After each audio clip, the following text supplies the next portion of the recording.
Hello and welcome to the TRBusiness video channel. I'm joined here by Dag Rasmussen, who's the CEO of Lagardère Travel Retail. That's right. Thank you, Dag, for joining us today. Good afternoon. Dag, I'd like to begin by asking you about the performance half year. Sales are up around 9% like-for-like. Yes. Moving into Q4, can you just briefly provide our viewers with a trading performance and what are your expectations? The trading is good. We have, as you said, very significant growth in sales. We have new contracts and especially new openings, Roma Van Corpo, modernization of Nice, of Prague, of Luton, lots of new stores which generate a huge increase in sales and very good like-for-like in other categories, be it in food and travel essentials as well. So we foresee the sales for 2017 to be very positive. Europe has obviously had its challenges in the past 12 to 18 months. The Brexit decision notably has had an impact on currencies, but in many ways that's positive news for your operations. It's not, well, it's positive for our UK operations. It's Yes. not positive for the rest of our operations, which is the main part of the operations, because obviously the UK pound having depreciated makes prices in the UK much cheaper and relatively speaking prices in the rest of the world more expensive. So we have seen some decrease in spend per pax towards the UK. There's also been the terror attacks, which have been very detrimental, obviously, not only because of the emotional part linked with the terror attacks, but also because of the increased security at most airports, which has generated delays and also congestion of airports and terminals. And when terminals are saturated, it's definitely not good for sales. So I must say that the fact that we have such a good performance in this environment is very, very positive. Moving across now to the North American business, how's that been performing? How is the relationship with Paradis Lagardère playing out? Greg Paradis and his team, give us an update on those operations. We're very happy with the integration of Paradis within the group. We really consider it more as joining forces than an acquisition, and that's really the way the team in the US and Greg in particular sees it as well. So it's been a perfect integration. Greg is leading this operation. The first months we had some maybe defocus, which we saw in sales, which was corrected immediately after. So we have a very good growth in like-for-like sales. Very positive integration. They bring a lot to the company. I think we bring also to Paradis. So it's a win-win situation and works just as well as they expected or hoped, better than expected, but just as well as we could have hoped. I remember when we spoke, it's a couple of years ago now, and you mentioned the importance of the strategy for the North American business, creating additional synergies and crucially from a branding perspective, the ability to import and export some brands from Europe. Tell us a little bit about how that's playing out now. Yeah, so we have introduced some brands to the US, and we try, for instance, to import Dillon's candy, you know, the very good brand in the US where we have the exclusivity for travel retail. We're trying to introduce that to Europe. So we're really playing with the brands we have in Europe to introduce them to the US and vice versa. So it's takes time, but we're persistent, and it's part of the upside of the acquisition for sure. You mentioned, moving back to Europe very quickly, Roma Van Corpo and also Nice. Yes. Strong focus has been on the next generation concept. Have you ever considered adapting that model and taking it to the US? Yes, definitely. We haven't done so, and we won't do it very short term, because what was critical for us was to be successful with integration. So the top priority we have for Paradis Lagardère, and Greg fully agrees with that, is perfect integration. When the integration is done, and basically now it's mostly done, then we plan to resume growth, to continue to grow, and depending on opportunities and upon the way we see the best opportunities, will grow in duty free and alien next generation or not. Moving across to the side of the world now, Auckland. Yes. Now, I do understand from sources that the early figures when you started the operation were challenging. Yes. Bring us up to date on how the operation's performing now, and have you managed to iron out any of those initial concerns? Auckland is our big disappointment, I must say. It doesn't work quite as expected. I must say that the fact that there are two operators, which seems like a good idea from competition point of view, actually is a bad idea. Because you cannot express the brands as well when you have two competing retailers. So either you have like Chanel and Dior, one goes on each side, or you have duplication, so you don't have a consistent store. When we build Aelia Duty Free, we really play with the brand adjacencies, with how the consumer walks from one category to another. We have very consistent promotions. We have a consistent language to the consumer. So we believe that actually this setup is detrimental to the consumer.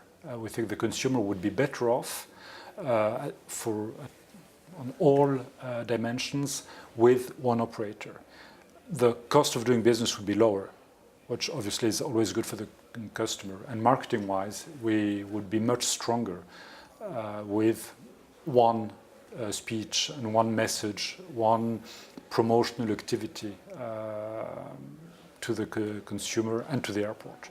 So it's a constraint, and I must say that this, plus an increase in passenger numbers, and hence in rent per passenger, minimum guaranteed rent per passenger, which is good most of the times, but which can be bad when you have a detrimental mix of passenger, makes it a very difficult business.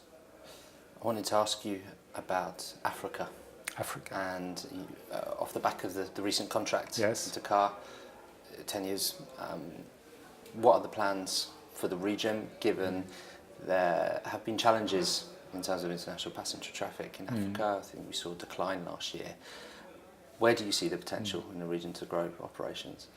We see the potential long term. I mean, when you enter into Africa, I think you have to have a long-term strategy.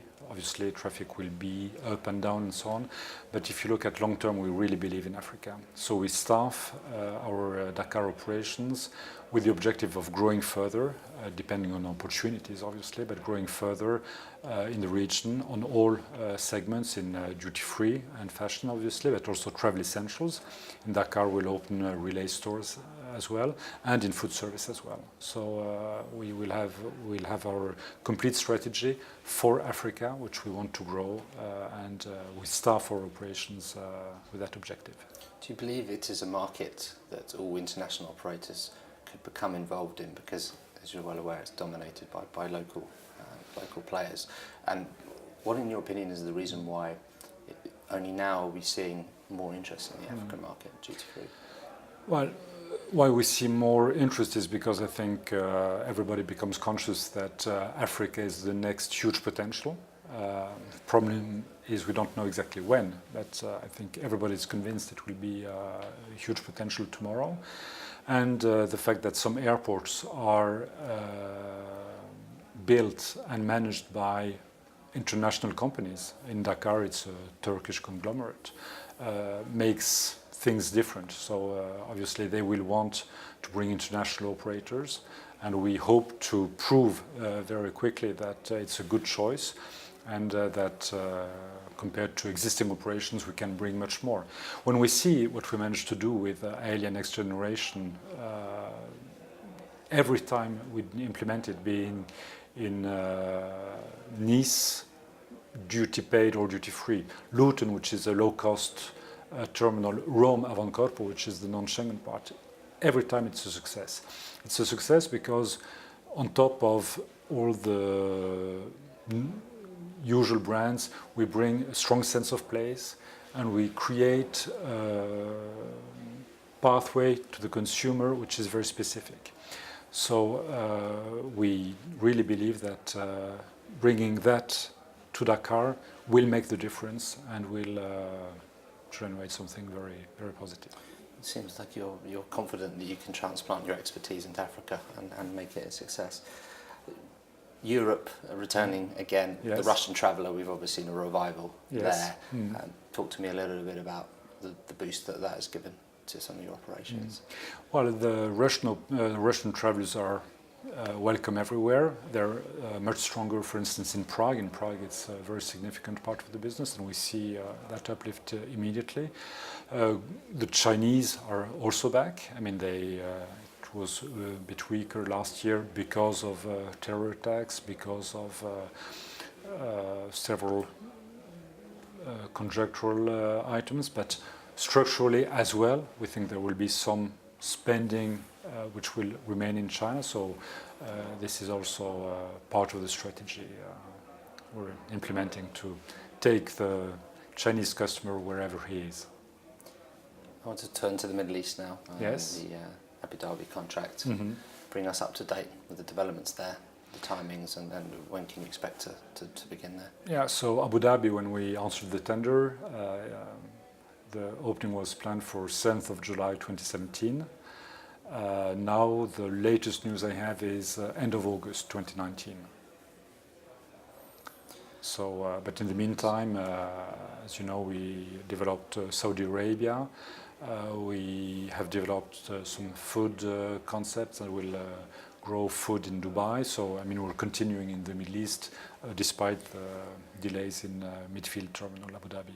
And how problematic has that been? Clearly, you know, it's been pushed back. Once again, it's been pretty hard.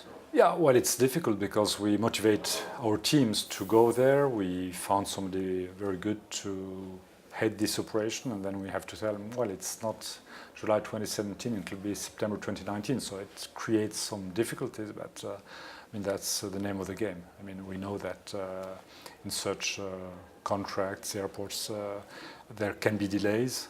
So I think everybody in the organization knows that. It's not our choice, obviously, but we can live with it, and we do. So, for instance, if you take Abu Dhabi, we worked, more or less the same team worked on Saudi Arabia and allowed us to grow there. So, I mean, we always find something to do. No problem with that. And of course, the other big news earlier this year was the tie-up with CDFG. Yes. Tell us a little bit about how you plan to develop the relationship, because at the time you mentioned that it opens up the opportunity to create something very exciting. Yeah. I'd be interested to hear your views on how you see that playing out, and whether, crucially, you'd be open to exploring further joint venture agreements with them. Yes, we definitely would like to. What we bring immediately is the capacity to win the contract. We would not have gone alone, and we were not confident we could have done it alone. And I'm not sure China Duty Free could have won that contract alone. I think being both of us was the winning bid. And in that bid, we complement each other. They know the Chinese customer, they know retail in China, they know lots of things. We have the international expertise for lots of products, and also how international passengers, Chinese and others, have to be dealt with. So we merge these know-hows and to build something unique, and I think the airport appreciated that. It was really a unique offer, the best of two worlds. And then, since I think we're both satisfied with what we're building, I definitely hope this will be used again for other contracts, and the relationship between the two groups at all levels are very good. So we hope it will create other possibilities. And we're working on other possibilities. And I think it'd be safe to say you're confident that it will produce, to date, better synergies than the Auckland operation. Yeah, Auckland operations is completely different. It's two competitors on each side of a pathway. So there's no synergies, and we're not allowed to have any synergies. I'm convinced both parties would love to work in synergy. It would really create value. Here in Hong Kong, it's completely different. We build the synergies, so this is the way it's designed and the way it's run. So it's completely, it's the opposite. Actually, it's joining forces rather than separating forces.